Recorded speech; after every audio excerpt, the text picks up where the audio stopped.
Assalamualaikum warahmatullahi wabarakatuh. Puji syukur marilah kita panjatkan kehadirat Allah Subhanahu wa Ta'ala. Karena atas rahmat dan hidayahnya, kita semua dapat berkumpul di kegiatan perkuliahan ini dalam keadaan sehat walafiat. Meskipun dalam keadaan daring, semoga tidak mengurangi keseriusan kita semua dalam mengikuti perkuliahan ini.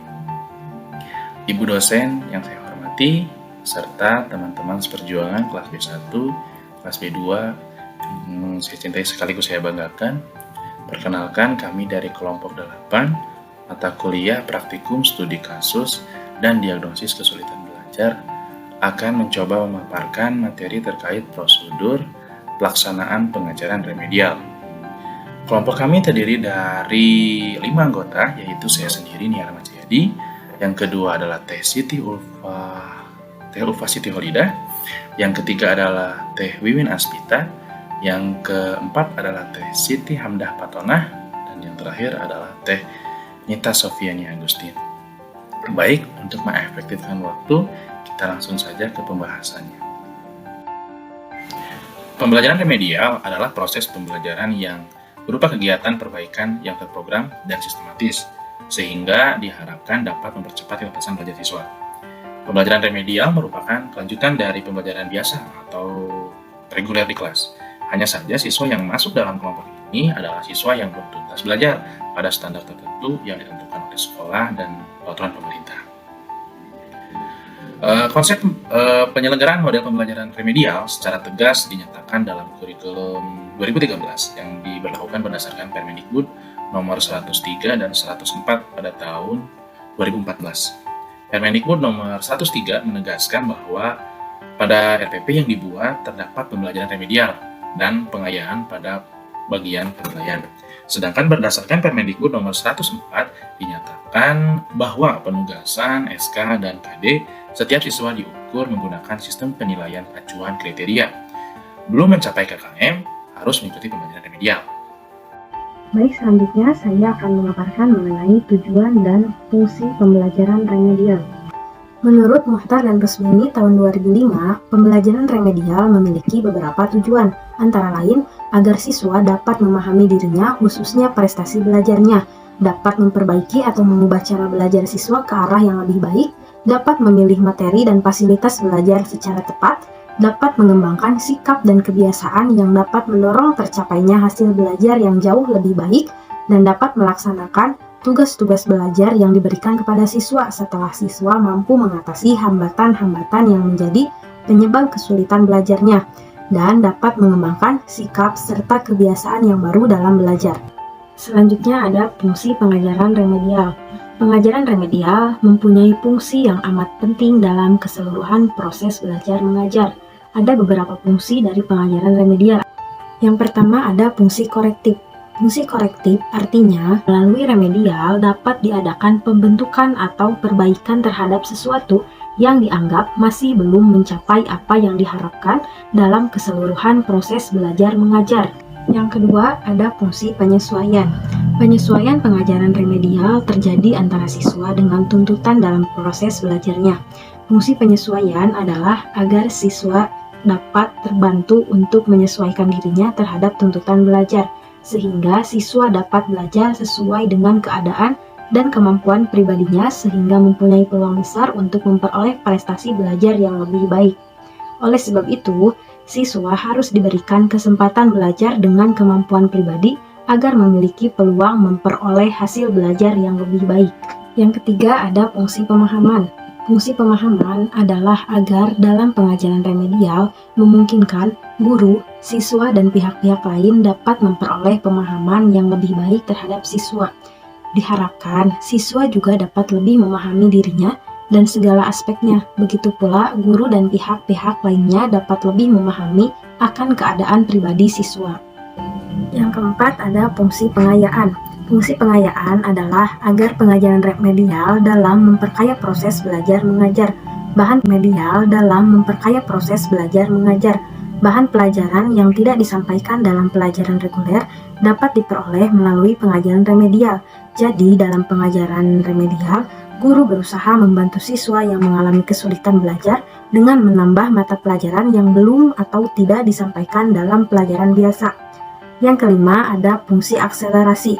Fungsi akselerasi adalah agar dapat mempercepat proses belajar lebih dalam arti waktu maupun materi. Sedangkan fungsi dan tujuan remedial adalah untuk memperlancar proses belajar mengajar sehingga dapat mengurangi beban mengajar dan meningkatkan prestasi belajar. Yang keenam ada fungsi terapeutik. Secara langsung maupun tidak langsung, pengajaran remedial adalah memperbaiki atau menyembuhkan kondisi pribadi yang menyimpang.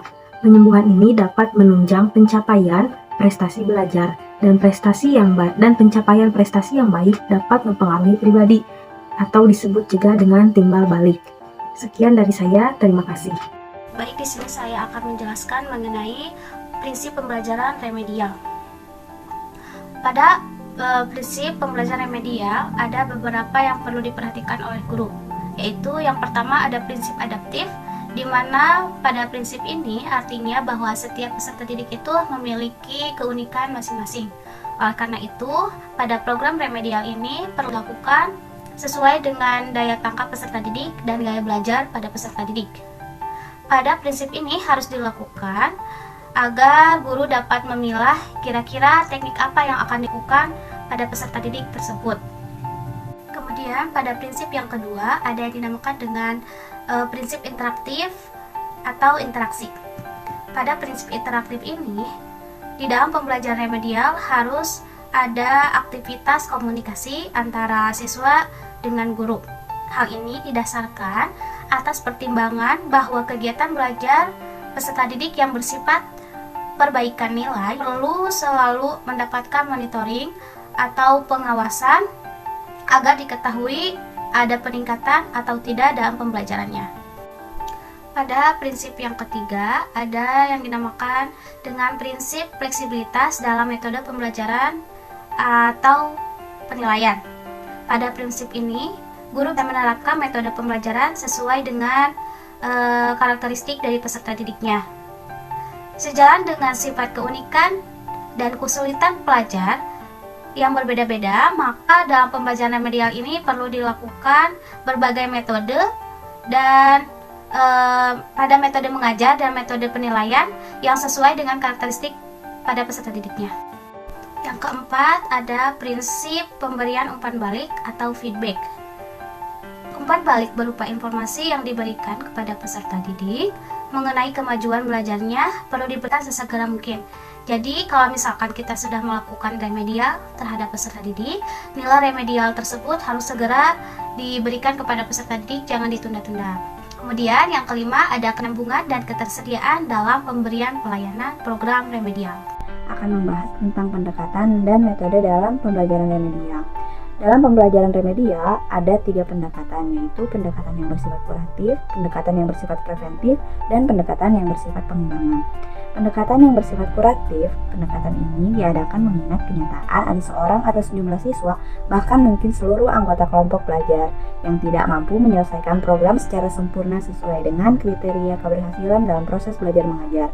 Pendekatan kuratif dilaksanakan pada setiap akhir pertemuan. Teknik pelaksanaan dari pendekatan kuratif yang diberikan kepada anak didik dengan cara memberikan pekerjaan rumah bagi siswa yang mengalami keterlambatan dalam mengajar.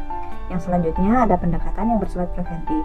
Pendekatan ini ditujukan kepada siswa tertentu yang berdasarkan data atau informasi diprediksikan akan mengalami kesulitan dalam menyelesaikan program studi tertentu yang akan ditempuhnya. Berdasarkan prediksi tersebut, maka layanan program perbaikan dapat dilakukan dalam bentuk kelompok belajar homogen, bentuk individual, maupun dalam bentuk kelompok dengan kelas remedial. Yang selanjutnya adalah pendekatan yang bersifat pengembangan. Pendekatan ini merupakan upaya yang dilakukan guru selama proses belajar mengajar. Sasaran pokok dari pendekatan ini adalah agar siswa dapat mengatasi hambatan-hambatan yang mungkin dialami selama proses belajar mengajar. Karena itu diperlukan peranan bimbingan dan penyuluhan agar tujuan pengajaran yang telah dirumuskan berhasil. Guru menggunakan metode belajar sesuai dengan karakteristik anak didik sebagai tujuan untuk mengatasi kelemahan-kelemahan kepada peserta didik. Selanjutnya adalah metode pengajaran remedial yang dapat diberikan kepada siswa atau peserta didik. Yang pertama ada tanya jawab. Metode tanya jawab bagi pengajaran remedial untuk mengetahui jenis dan kesulitan yang dihadapi siswa untuk dilakukan penyembuhan bagi siswa, baik secara individu maupun secara kelompok. Lalu ada diskusi kelompok. Remedial teaching yang dapat dilakukan dengan diskusi kelompok yaitu dengan membentuk kelompok yang terdiri atas 5-10 anak untuk mendiskusikan suatu masalah secara bersama-sama, dan diharapkan dengan diskusi tersebut persoalan akan lebih mudah untuk dipecahkan. Selanjutnya ada tugas. Tugas yang diberikan kepada anak didik atau siswa dari pengajaran remedial yang dilakukan, maka dapat diketahui permasalahan apa saja yang dialami oleh siswa. Yang selanjutnya ada kerja kelompok. Metode ini dilaksanakan untuk melihat permasalahan setiap individu dalam kelompok agar dapat bisa belajar dari setiap siswa yang mengalami perbedaan dalam memahami pembelajaran. Selanjutnya adalah tutor. Tutor adalah siswa sekelas yang ditunjuk oleh guru untuk membantu temannya ketika mengalami kesulitan dalam belajar. Hal ini dikarenakan siswa antara yang satu dengan yang lain mempunyai hubungan yang begitu erat dibandingkan dengan guru. Dan apabila siswa dibantu dengan siswa yang lainnya yang merupakan teman dekatnya, mungkin saja siswa tersebut dapat lebih paham atas pelajaran yang telah disampaikan. Sekian dan terima kasih. Baik, di sini saya akan menjelaskan tentang prosedur dalam pembelajaran remedial. Dalam pelaksanaannya, pembelajaran remedial mengikuti prosedur sebagai berikut. Yang pertama, yaitu penelaahan kembali kasus. Di sini guru menelaah kembali secara lebih dalam tentang siswa yang akan dibantu. Dari diagnosis kesulitan belajar yang sudah diperoleh lebih dahulu, guru perlu menelaah lebih jauh untuk memperoleh gambaran secara definitif tentang siswa yang akan dihadapi.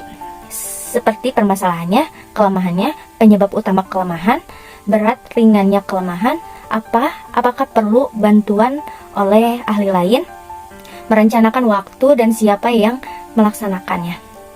Lalu yang kedua adalah alternatif tindakan. Setelah memperoleh gambaran lengkap tentang siswa, baru direncanakan alternatif tindakan sesuai dengan karakteristik kesulitan belajar siswa. Alternatif pilihan tindakan bagi kasus yang mendapatkan kesulitan belajar, maka langsung saja melakukan remedial, dan jika ditemukan kasus yang memiliki kesulitan belajar dan memiliki masalah di luar itu, seperti masalah sosial, psikologis, dan sebagainya, maka sebelum diremedial, kasus harus mendapatkan layanan konseling, layanan psikologis, dan atau layanan psikoterapi terlebih dahulu. Di sini ada beberapa alternatif tindakan yang dapat digunakan, berupa yaitu mengulang bahan yang telah diberikan dan diberi petunjuk-petunjuk, seperti memberi tanda bagian-bagian penting yang merupakan kelemahan siswa, lalu membuat pertanyaan-pertanyaan untuk mengarah siswa. Kemudian memberi dorongan dan semangat belajar, menyediakan bahan-bahan lain untuk mempermudah, mendiskusikan kesulitan-kesulitan siswa. Lalu selanjutnya memberikan kegiatan lain yang setara dengan kegiatan belajar mengajar yang sudah ditempuh. Di sini dimaksudkan untuk memperkaya bahan yang telah diberikan kepada siswa. Misalnya kegiatan apa yang harus dikerjakan siswa, bahan apa yang dapat menunjang kegiatan yang sedang dilakukan, bagian mana yang harus mendapat penekanan, lalu pertanyaan apa yang diajukan untuk memusatkan pada inti masalah, cara yang baik untuk penguasaan bahan. Lalu selanjutnya tindakan yang berupa referral. Jika kesulitan belajar disebabkan oleh faktor sosial, pribadi, psikologis yang di luar jangkauan guru, maka guru melakukan alih tangan kepada ahli lain, misalnya seperti konselor, psikolog, terapis, psikiater, sosiolog, dan sebagainya. Nah, lalu di sini selanjutnya ada evaluasi pengajaran remedial. Pada akhir pembelajaran remedial perlu dilakukan evaluasi. Seberapa pengajaran remedial tersebut meningkatkan prestasi belajar. Tujuannya untuk mencapai tingkat keberhasilan sebesar 75% menguasai bahan. Jika belum berhasil, kemudian dilakukan diagnosis kembali, prognosis, dan pembelajaran remedial berikutnya. Demikian seterusnya sampai beberapa siklus sehingga mencapai tingkat keberhasilan tersebut. Kesimpulannya, pembelajaran remedial adalah proses pembelajaran yang berupa kegiatan perbaikan yang terprogram dan sistematis, sehingga diharapkan dapat mempercepat ketuntasan belajar siswa. Sebelum memberikan pembelajaran remedial, terlebih dahulu pendidik perlu melaksanakan diagnosis terhadap kesulitan belajar peserta didik. Setelah diketahui kesulitan belajarnya, peserta didik diberikan pembelajaran remedial. Banyak teknik dapat digunakan, misalnya pembelajaran ulang dengan metode dan media yang berbeda, penyederhanaan materi, dan pemanfaatan tutor sebaya, dan sebagainya. Baik, mungkin itu saja pemaparan dari kelompok kami. Saya yakin masih banyak kekurangannya. Akhir kata, bila itu hidayah, wassalamualaikum warahmatullahi wabarakatuh. Terima kasih.